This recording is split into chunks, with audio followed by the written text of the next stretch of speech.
Hello, എല്ലാവർക്കും നമസ്കാരം. എല്ലാവർക്കും നമ്മുടെ പുതിയൊരു വ്ളോഗിലേക്ക് സ്വാഗതം. അപ്പോൾ അതാണ് ക്ലീനിങ് മോട്ടിവേഷനാണ് കേട്ടോ. അപ്പോൾ രാവിലെ തന്നെ നമ്മുടെ വീട് എല്ലാവരുടെയും ക്ലീൻ ചെയ്യാൻ പറ്റുന്ന ഒരു രീതിയിലുള്ള ക്ലീനിങ് മോട്ടിവേഷനാണ് ഇന്ന് കൂട്ടുകാർക്ക് തന്നിട്ടുള്ളത്. അപ്പോൾ തലേദിവസം തന്നെ മീൻകറി വെച്ച് വെച്ചിട്ടുണ്ടായിരുന്നു, ചോറ് വെച്ചിട്ടുണ്ടായിരുന്നു, അത് വാർത്ത് വെച്ചിട്ടുണ്ട്. പിന്നെ ഇനിയൊരു വെണ്ടയ്ക്ക മെഴുക്ക് പറ്റിയാണ് ഉണ്ടാക്കുന്നത് കേട്ടോ. അപ്പോൾ അതിൻ്റെ വെളിച്ചെണ്ണ ഒഴിച്ച് ചുമന്നുള്ളിയും വെളുത്തുള്ളിയും നന്നായിട്ട് മൂപ്പിച്ച് കറിവേപ്പിലയും കൂടി ഇട്ട് കൊടുത്തു. പിന്നെ മുളക് പൊടി മഞ്ഞൾപ്പൊടി ഇട്ട് കൊടുത്ത് നന്നായിട്ട് മൂപ്പിച്ച് അതിലേക്ക് വെണ്ടക്കായ തലേദിവസം തന്നെ അരിഞ്ഞ് വെച്ചിട്ടുണ്ടായിരുന്നു, അതൊന്നും ഇട്ട് കൊടുത്തിട്ടുണ്ട്. ഒട്ടും വെള്ളം ഒഴിക്കേണ്ട ആവശ്യമില്ല. വെണ്ടക്കായയിൽ നന്നായിട്ടൊന്ന് മിക്സ് ചെയ്തതിന് ശേഷം മൂടി വയ്ക്കുകയാണ് വേണ്ടത് കേട്ടോ. ഉപ്പും കൂടി ഇട്ട് കൊടുത്തോ മറക്കണ്ട. ഉപ്പും കൂടി ഇട്ട് കൊടുത്തിട്ട് നന്നായിട്ട് മിക്സ് ചെയ്തു. മിക്സ് ചെയ്യുമ്പോഴും നമ്മൾ വെണ്ടക്കായ അതേപോലെ പടവലങ്ങ അങ്ങനെ എന്ത് സംഭവങ്ങളും മിക്സ് ചെയ്യുമ്പോഴും ശ്രദ്ധിക്കണം, എന്ന് മറിച്ച് മിക്സ് ചെയ്യണം കേട്ടോ, അല്ലെങ്കിൽ അതൊക്കെ ഉടഞ്ഞു പോവും. അങ്ങനെ ചെറിയ തീയിലിട്ടിട്ട് കുറച്ച് നേരം കഴിഞ്ഞ ഇടയ്ക്കിടയ്ക്ക് ഒന്ന് ഇളക്കി കൊടുക്കണം കേട്ടോ. അപ്പോൾ അത് ചെറിയ തീയിൽ അടുപ്പത്തിലിട്ട് വന്ന് ഞാൻ തലമുടിയിലൊക്കെ വെളിച്ചെണ്ണ പറ്റി തലമുടിയൊക്കെ ഒന്ന് കൊന്തി കെട്ടി പിന്നെ കൈമുഖമൊക്കെ കഴുകി വീണ്ടും അടുക്കളയിലേക്ക് തന്നെ എത്തിയിട്ടോ. അപ്പോൾ അതിനിടയിലേക്ക് മുടിയിലേക്ക് തൊടാൻ പോയി എന്ന് വിചാരിക്കും എൻ്റെ കൂട്ടുകാർ. പക്ഷെ കൈ കഴുകിയിട്ടൊക്കെ തന്നെയാണ് വീണ്ടും അടുക്കളയിലേക്ക് വരുള്ളൂ. അങ്ങനെ നമ്മുടെ വെണ്ടക്കായ മെഴുക്ക് പറ്റി നല്ല അടിപൊളിയായിട്ട് നന്നായിട്ട് വഴണ്ട് ഇതേപോലെ ആകുമ്പോഴാണ് കേട്ടോ നല്ല മെഴുക്ക് പറ്റിയായിട്ട് നല്ല ടേസ്റ്റിൽ കിട്ടുക. അത് മാറ്റി വെച്ചു. പിന്നെ മീൻകറി ഒന്നെടുത്ത് തിളപ്പിച്ചിട്ട് അതും എടുത്ത് വെച്ചിട്ടുണ്ട്. അപ്പോൾ അത്രയേ ഉള്ളൂ. ഇന്ന് വേറെ ബ്രേക്ക്ഫാസ്റ്റ് പരിപാടികളൊന്നും ചെയ്തിട്ടില്ല കേട്ടോ. ഞാൻ പറയാറില്ലേ, വയ്യാണ്ടായപ്പോൾ അങ്ങനെ വല്ലാണ്ടുള്ളൊരു കാട്ടിക്കൂട്ടൽ ഇത്തിരി കുറച്ചിട്ടുണ്ട്. അപ്പോൾ അതിൻ്റേതായ റെസിപ്പികൾ കുറവുണ്ട്, എന്നാലും ഞാൻ സ്പെഷ്യലായിട്ട് പരമാവധി ഉണ്ടാക്കാറുണ്ട്. പക്ഷേ ഇന്ന് ക്ലീനിങ് ആകുമ്പോൾ നമുക്കങ്ങനെ സ്പെഷ്യൽ റെസിപ്പികളൊന്നും കാണിക്കാൻ പറ്റില്ലല്ലോ. അപ്പോൾ അത് കഴിഞ്ഞ് ഞാൻ ചേട്ടൻ അവിടെ കുളിക്കലും നടക്കലും ഓടലൊക്കെ ഉണ്ട് കേട്ടോ ജോലിക്ക് പോകാനായിട്ട്. ഞാനപ്പോൾ വേഗം എൻ്റെ പരിപാടികൾ തുടങ്ങി. എനിക്ക് ചേട്ടൻ പോണത് കാത്തുന്ന കഴിയില്ല. ഞാൻ വേഗം വന്ന് അടിച്ചു വാരാമെന്ന്. അപ്പോൾ എൻ്റെ മുറിയിലാണ് അടിച്ചു വാരുമ്പോൾ ഏറ്റവും കൂടുതൽ പൊടി ഉണ്ടാവുക. എപ്പോഴും തലമുടി ഉണ്ടാവും കേട്ടോ. ആ മുറിയിൽ തന്നെ ഒന്നും തലയിലുള്ളൂ. അപ്പോൾ പിന്നെ പുറത്തേക്ക് വേറെ എവിടെയും അങ്ങനെ മുടി അങ്ങനെ കാര്യങ്ങൾ വീഴില്ലല്ലോ. അത് കാരണം റൂമിൽ തന്നെ എപ്പോഴും ഞാൻ തലയിലുള്ള വേറെ സ്ഥലത്തൊന്നും വെച്ച് തലമുടി മെഴുക്ക് പറ്റുക അങ്ങനെ ഒന്നും ചെയ്യില്ല കേട്ടോ.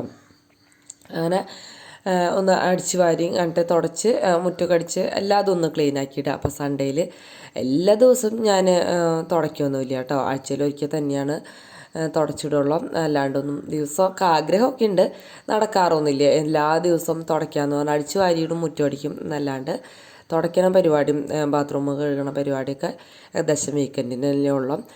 ബാത്റൂം കഴുകൽ ഞാൻ കുളിക്കാൻ കയറുമ്പോൾ ഒന്ന് തട്ടിക്കൂട്ട് കഴുകലെന്നും ചെയ്യും കേട്ടോ, അല്ലെങ്കിൽ റെഡി ആവില്ല. ഇത് നമ്മുടെ ആദിത്യൻ പഠിക്കുന്ന റൂമെന്ന് പറയാൻ പറ്റുള്ളൂ. നമ്മുടെ അച്ഛമ്മയുടെ റൂമാണ്.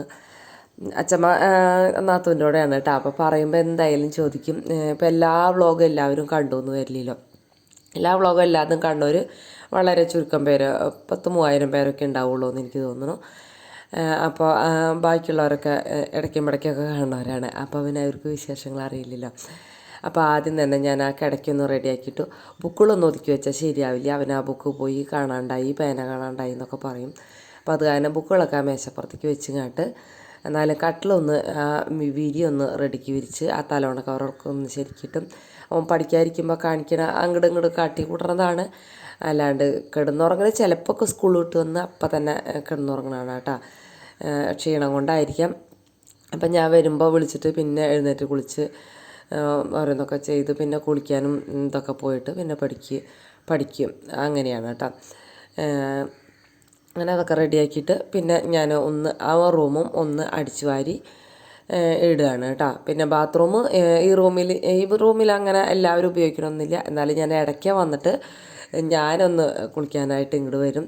അപ്പോൾ അതോടുകൂടി ആ ബാത്റൂം ഒന്ന് കഴുകിയിടും. അങ്ങനെയാണ് ചെയ്യുക. അല്ലാണ്ട് ഈ ബാത്റൂം പ്രത്യേകിച്ച് ഒരു ടൈം നമ്മളെപ്പോഴും അങ്ങനെ കൊടുത്തിട്ടുണ്ടെങ്കിൽ നമുക്ക് 2-3 ബാത്റൂമൊക്കെ ഒരു വീട്ടിൽ എന്തായാലും ഇപ്പോഴൊക്കെ ഉണ്ടാവുമല്ലോ. എല്ലാവരും വീട്ടിലും മിക്കവാറും വീട്ടിലുണ്ടാവും. അപ്പോൾ ദിവസം എല്ലാ ബാത്റൂമും കഴുകാനൊന്നും പറ്റില്ല. അപ്പം മറ്റുള്ളവരും കൂടി സഹായിക്കാന്ന് വെച്ചാൽ കുഴപ്പമില്ല. ചേട്ടൻ ഇടയ്ക്ക് അടിഭാഗമൊക്കെ ഒന്ന് വരച്ച് കഴുകണം, പക്ഷെ അത്രക്കൊണ്ട് ക്ലീൻ ആവുമൊന്നുമില്ല. അപ്പോൾ അത് കാരണം കാര്യമില്ല, ഞാൻ തന്നെ അങ്ങനെ ചെയ്യും. പിന്നെ നമ്മുടെ ഇവിടെ ഫർണിച്ചറൊന്നും അധികം ഇല്ലാത്ത കാരണം വല്ലാണ്ടുള്ളൊരു പണികളൊന്നും പറയാനില്ല. ആകെ ഒരു TV സ്റ്റാൻഡും മൊത്തം പൊടി മാത്രമേ ഉള്ളൂ കേട്ടോ. അതുപോലെ പിന്നെ ചേട്ടൻ ഓരോന്നും ഇങ്ങനെ കൊണ്ടുവന്നിടും. അപ്പോൾ അതൊന്നും ഞാൻ ഒതുക്കിയിടും. ആദ്യം ഞാനിവിടെ ഒരു കൊട്ട വെച്ച് കൊടുത്തു കേട്ടോ. പക്ഷെ ആ കൊട്ട മറിഞ്ഞ് തൂങ്ങി ഇങ്ങനെ കിടക്കും. എന്നാലും അതൊന്നും ഒതുങ്ങിയിരിക്കുന്നൊന്നും തോന്നുന്നില്ല. അപ്പം ഞാൻ കൊട്ടയെടുത്ത് മാറ്റി. അപ്പോഴാണ് പിന്നെ ഇത്തിരി കുറവ് സാധനങ്ങൾ വരിക. പിന്നെ അടിക്കുന്നതോടുകൂടി എപ്പോഴും എല്ലാ ദിവസം ഇല്ലെങ്കിലും ആഴ്ചയിൽ ഒരിക്കലെങ്കിലും നമ്മൾ അടിച്ച് വാരുമ്പോൾ ജനലകളും കൂടി ഒന്ന് അടിക്കുക, അതേപോലെ മാറാലുകളുണ്ടോന്നൊന്ന് ചെക്ക് ചെയ്യുക. എന്നിട്ട് ഇതാ ചൂലുകൊണ്ട് ഒന്ന് ഇതാക്കുക, അല്ലെങ്കിൽ മാറാലക്കോലും കൂടി കയ്യിൽ അടുത്ത് കരുതുക കേട്ടോ. എന്നുവെച്ചാൽ മാറാല ഉണ്ടായിട്ടുണ്ടെങ്കിൽ നമ്മൾ അടിച്ച് വാരുമ്പോൾ ഒരു ഭംഗി ഉണ്ടാവില്ല, അടിച്ച് വാരി തുടച്ചാലൊന്നും ക്ലീനായിട്ട് നമുക്ക് തോന്നില്ല. ജനലുമൊക്കെ എന്തായാലും ആഴ്ചയിൽ ഒരിക്കലും ഒന്ന് ജനലുകളും മുക്കിലും മൂലിലൊക്കെ അവിടെ ഇവിടെ ഇത്തിരീച്ച മാറാലൊക്കെ ഉണ്ടാവും. അപ്പോൾ അതൊക്കെ ഒന്ന് തട്ടിക്കൊടുത്ത് പിന്നെ വേഗം ഒന്ന് അടിച്ച് വാരിയിട്ടു.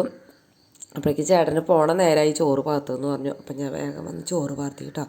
ചോറ് വാർത്ത് വെച്ചിട്ടുണ്ട്. അപ്പം അതിലത്തെ വെള്ളം വാലണമല്ലോ, അത് കാരണം കൊണ്ട് ഞാൻ നിർത്തി വെച്ചിട്ടുണ്ടായിരുന്നില്ല. ഈ ചുരിദാറൊക്കെ എനിക്ക് ക്ഷീണിച്ചിട്ട് ലൂസായിട്ട് ഞാൻ ഇടാൻ പറ്റാണ്ടിരിക്കുകയായിരുന്നു കേട്ടോ. അപ്പോൾ തലേദിവസം എടുത്ത് ഇട്ട് നോക്കിയപ്പോൾ വലിയ കുഴപ്പമില്ല. അപ്പോൾ എനിക്ക് മനസ്സിലായി ഞാൻ ഒന്ന് ഭേദമായിരുന്നു. കുറച്ച് ദിവസമായിട്ട് ഇത്തിരി ഫുഡിലൊന്നും ശ്രദ്ധിക്കുന്നുണ്ടായിരുന്നു. അപ്പോഴേക്കും ക്ഷീണമൊക്കെ മാറി തുടങ്ങിയിട്ടാണ്. ചിലപ്പോൾ എനിക്ക് ഭക്ഷണത്തോടൊന്നും ഒരു ഇഷ്ടക്കുറവൊക്കെ തോന്നും. അപ്പോൾ ഞാൻ ഭക്ഷണം കഴിക്കില്ല. ഇപ്പോൾ ഇഷ്ടക്കുറവ് തോന്നിയാൽ എനിക്കിഷ്ടമുള്ളത് എന്താണോ എന്ന് വിചാരിച്ചാൽ അത് ഞാൻ ഉണ്ടാക്കിയിട്ട് കഴിച്ച് അങ്ങനെ ഒന്ന് ഭേദമായിട്ടുണ്ട് കേട്ടോ. കുറേ ഫുഡൊന്നും അങ്ങനെ വേണമെന്നൊന്നും എനിക്കില്ല. പക്ഷെ ചിലപ്പോൾ എനിക്ക് തോന്നും അയ്യോ ഒരു ടേസ്റ്റും ഇല്ല ഒന്നിനൊന്ന്. അപ്പോൾ ഇപ്പം ഞാൻ കാന്താരി മുളകൊക്കെ ഇട്ടിട്ട് മുട്ട പൊരിക്കുക അങ്ങനെ ഓരോന്നൊക്കെ ചെയ്യും കേട്ടോ. അങ്ങനെ മീൻ കറിയും വെണ്ടയ്ക്ക മെഴുക്ക് പറ്റും, പിന്നെ നമ്മുടെ പൈനാപ്പിൾ അച്ചാറുണ്ടായിരുന്നു, അതും കൂടിയാണ് കേട്ടോ ചേട്ടന് കൊടുത്തു വിട്ടത്. എല്ലാതും വേറെ വേറെ പാത്രത്തിലാക്കുന്നതാണ് ഇഷ്ടം, അതുകൊണ്ടാണ് കേട്ടോ അങ്ങനെ ചെയ്യണത്.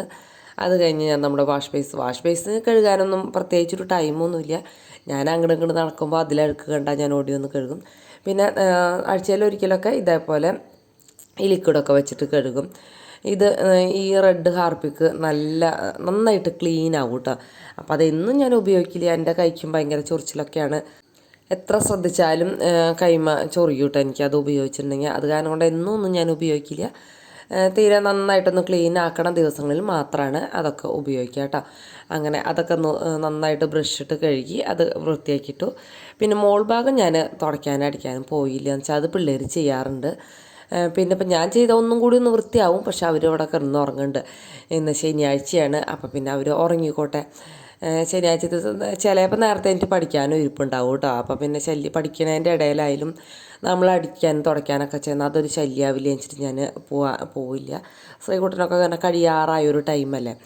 ആദ്യത്തിനായാലും പഠിക്കാനൊക്കെ ഉണ്ട്. മാർക്കിൻ്റെ കാര്യം തമ്പരാനറിയാട്ടോ. എന്താവോ ശ്രീകുട്ടൻ്റെ അത്രയ്ക്ക് അങ്ങോട്ട് വരണില്ല അത്ര ശ്രമിച്ചിട്ടും. പതുക്കെ വരും തോന്നുന്നു. പോരായികയൊക്കെ മനസ്സിലാക്കി പിന്നെ പഠിക്കണതിൻ്റെ രീതിക്ക് മാറ്റിക്കൊണ്ടൊക്കെ ഇരിക്കുന്നുണ്ട്. അങ്ങനെ ശരിയാവുമായിരിക്കാം. അങ്ങനെ എന്തായാലും ശ്രമിക്കുന്നുണ്ടല്ലോ, അത് കാരണം എനിക്ക് അങ്ങനെ ഒരു സമാധാനമുണ്ട്. പിന്നെ എൻ്റെ റൂമിലേക്ക് വന്നു. അച്ഛന്മാരുടെ റൂമും കഴിഞ്ഞു. അങ്ങനെ അവിടെ ഒരു ചവിട്ടിയൊക്കെ ഇട്ടിട്ടുണ്ട് കേട്ടോ. അതുകൊണ്ട് അവിടെ തുടയ്ക്കാനായിട്ട്. പിന്നെ വേറെ ഒന്നും ഞാൻ കട്ടിലടിയിൽ വയ്ക്കില്ല. നമ്മുടെ ആദ്യത്തിൻ്റെ ചെരുപ്പ് കൊണ്ടുവയ്ക്കും കേട്ടോ. അവൻ്റെ വൈറ്റ് ചെരുപ്പാണ്. അപ്പോൾ അത് അവിടെ ഇവിടെ ഭയങ്കര സുരക്ഷിതമായിട്ടൊക്കെ എടുത്തു വയ്ക്കുന്നതാണ്. അത് കഴിഞ്ഞ് ആ മുക്കിലും മൂലയിലൊക്കെ തുടച്ച് കഴിഞ്ഞിട്ടാണ് കേട്ടോ ഞാൻ ഈ ഒരു ഭാഗമൊക്കെ കാണിക്കുന്നത്. പിന്നെ ഇവിടെയാണെന്ന് വെച്ചാൽ ഭയങ്കരമായിട്ട് അഴുക്കൊക്കെ ഉണ്ട്. പിന്നെ മഴ പെയ്താൽ അങ്ങനെയാണല്ലോ. മഴ പെയ്ത് കഴിഞ്ഞിട്ടുണ്ടെങ്കിൽ ഇങ്ങനെ സിറ്റ് ഔട്ടൊക്കെ ഭയങ്കരമായിട്ട് പെട്ടെന്ന് അഴുക്ക് വരും. അപ്പം ഞാനത് കാരണം കൊണ്ട് വെള്ളം ഒഴിച്ച് കഴുകാമെന്ന് വിചാരിച്ചു കേട്ടോ. അങ്ങനെ ആദ്യം തുടയ്ക്കുന്ന വെള്ളം ഒഴിച്ചപ്പോൾ അവിടെ ആകെ അഴുക്കായി. പിന്നെ ഞാൻ വേഗം പോയി നല്ല വെള്ളം പിടിച്ചുകൊണ്ടുവന്ന്, ഫ്രണ്ടിൽ പൈപ്പുണ്ട്, നല്ല വെള്ളം പിടിച്ചുകൊണ്ടുവന്ന് ആദ്യം തുടയ്ക്കുന്ന കൊള്ളുകൊണ്ട് നന്നായിട്ടൊന്ന് ഇങ്ങനെ ഉരച്ചിട്ടു. അല്ലാണ്ട് ഇങ്ങനെ അഴുക്ക് ഇങ്ങനെ പറ്റി പിടിച്ചിരിക്കണമെന്നില്ല. പെട്ടെന്ന് തുടയ്ക്കുമ്പോൾ പോണൊക്കെ ഉണ്ട്, അത് കാരണം കുഴപ്പമില്ല. എന്നാലും ഉണ്ട്. ദിവസവും അടിച്ച് തുടയ്ക്കുകയാണെങ്കിൽ അടിക്കലൊക്കെ നടക്കും. ആദ്യത്തിൻ്റെ വക തുടയ്ക്കലുണ്ട് കേട്ടോ. വൈകുന്നേരം വിളക്ക് വയ്ക്കുമ്പോൾ എന്നാലും അങ്ങനെ അങ്ങോട്ട് ചേർത്ത് തുടയ്ക്കുന്ന പരിപാടി ഒന്നുമില്ലല്ലോ.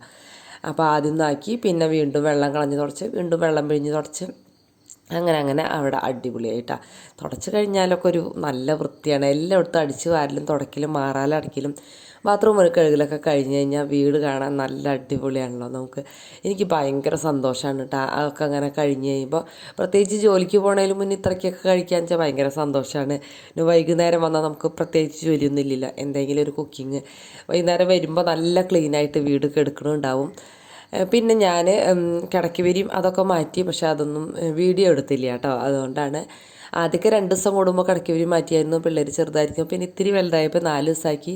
ഇപ്പോൾ ഒരു 5 ദിവസം 6 ദിവസമൊക്കെ എഴുത്തിയിട്ടാണ് കിടക്കി വരി മാറ്റുക കേട്ടോ. എന്നുവെച്ചാൽ ഇപ്പോൾ അങ്ങനെ പിള്ളേരൊന്നും വന്ന് ചവിട്ടി കൂട്ടുന്ന പ്രായമൊക്കെ കഴിഞ്ഞില്ലേ, അത് കാരണം കൊണ്ട്. പിന്നെ മഴ പെയ്തപ്പോൾ നമ്മുടെ ഇവിടെയൊക്കെ വീണ്ടും വെള്ളമായി കേട്ടോ. വാഴകളൊക്കെ വലുതായിട്ടുണ്ട്. ഇനി നല്ല കോലയൊക്കെ വരും. പിന്നെ ഇതാ മോൾ ഭാഗം ഇന്ന് കുറച്ചൊരു തെളിച്ചൊക്കെ ഉണ്ട് അന്തരീക്ഷം, എന്നാലും മഴ വിട്ടിട്ടൊന്നുമില്ല. വൈകുന്നേരം ചേട്ടനോട് സാമ്പാർ കഷ്ണം മേടിക്കാൻ പറഞ്ഞു. പിറ്റേ ദിവസം അച്ഛൻ്റെ ആണ്ടാണ്. അപ്പോൾ എനിക്ക് ഒരിക്കലും എടുക്കണം. സാമ്പാർ കഷ്ണം മേടിക്കാൻ പറഞ്ഞിട്ട് മത്തങ്ങയും കുമ്പളങ്ങയും മാത്രമേ കിട്ടിയുള്ളൂ കേട്ടോ. പിന്നെ കൂർക്ക കൊണ്ടുവന്നിട്ടുണ്ടായിരുന്നു, മല്ലിയിൽ ഒക്കെ പരസ്പര വിരുദ്ധമായ സാധനങ്ങളാണ് കേട്ടോ. പിന്നെ സ്നാക്ക് കൊണ്ടുവന്നു. അപ്പോൾ അങ്ങനെ ചില ദിവസമൊക്കെ സ്നാക്കൊക്കെ കൊണ്ടുവരും. അങ്ങനെ അതൊക്കെ എടുത്ത് കഴിച്ചു. ഞങ്ങൾ ഫുഡ് കഴിച്ചിട്ടുണ്ടായിരുന്നു വിശന്നിട്ട് നേരത്തെ. ചില ദിവസം ചേട്ടൻ വന്നിട്ട് പിന്നെ കഴിക്കാറുണ്ട് കേട്ടോ, വിശക്കണ ദിവസങ്ങൾ നന്നായിട്ട്. അപ്പോൾ പിന്നെ നേരത്തെ ഫുഡ് കഴിച്ച് കഴിഞ്ഞാൽ നമുക്ക് എന്തെങ്കിലും ഒരു വിശപ്പൊക്കെ ഉണ്ടാവും. അപ്പോൾ ചേട്ടൻ വരുമ്പോഴേക്കും 8-9 മണിയൊക്കെ ആവും കേട്ടോ. അപ്പോൾ അത്ര വരെ നമുക്ക് വിശന്നിരിക്കാൻ പറ്റില്ല. അപ്പോൾ അത് കാരണം കൊണ്ട് പിന്നെ ഞങ്ങൾ എല്ലാവരും കൂടി അത് കഴിച്ചു. ചേട്ടൻ്റെ ആ മുണ്ട് ഷർട്ടും മാറാൻ പോയതാ, പിന്നെ അതൊക്കെ ഇട്ടിട്ട് തന്നെ തിരിച്ച് വരികയാണ് കേട്ടോ. ഞാൻ ക്യാമറ ഓണാക്കിയെന്ന് കണ്ടപ്പോൾ പിന്നെ ആൾക്ക് അങ്ങനെ എന്തെങ്കിലുമൊക്കെ മുക്കി കഴിക്കാൻ വേണം. അപ്പോൾ മീൻകറി എടുക്കാൻ പോയതാണ്. ഉഴുന്നുവടയാണ് കൊണ്ടുവന്നിരിക്കുന്നത്. അപ്പോൾ അത് ശ്രീകുട്ടൻ വന്നൊരു ഡാൻസൊക്കെ ഉണ്ടായിരുന്നു, ആ ഡാൻസ് പിടിക്കാൻ പറ്റിയില്ല കേട്ടോ. അപ്പം നമ്മുടെ വലിയ വീഡിയോയിലിടുന്ന കുക്കിംഗ് വീഡിയോകളൊക്കെ ഷോർട്ട് വീഡിയോകളൊക്കെ ആയിട്ട് ഇടുന്നുണ്ട്, കാണാൻ മറക്കരുത്. പുതിയതായിട്ട് കുറേ കൂട്ടുകാർ വരുന്നുണ്ട്, സബ്സ്ക്രൈബ് ചെയ്യാൻ മറക്കരുത് പ്ലീസ്. Like share. അപ്പോൾ നാളെ 9 മണിക്ക് കാണാം.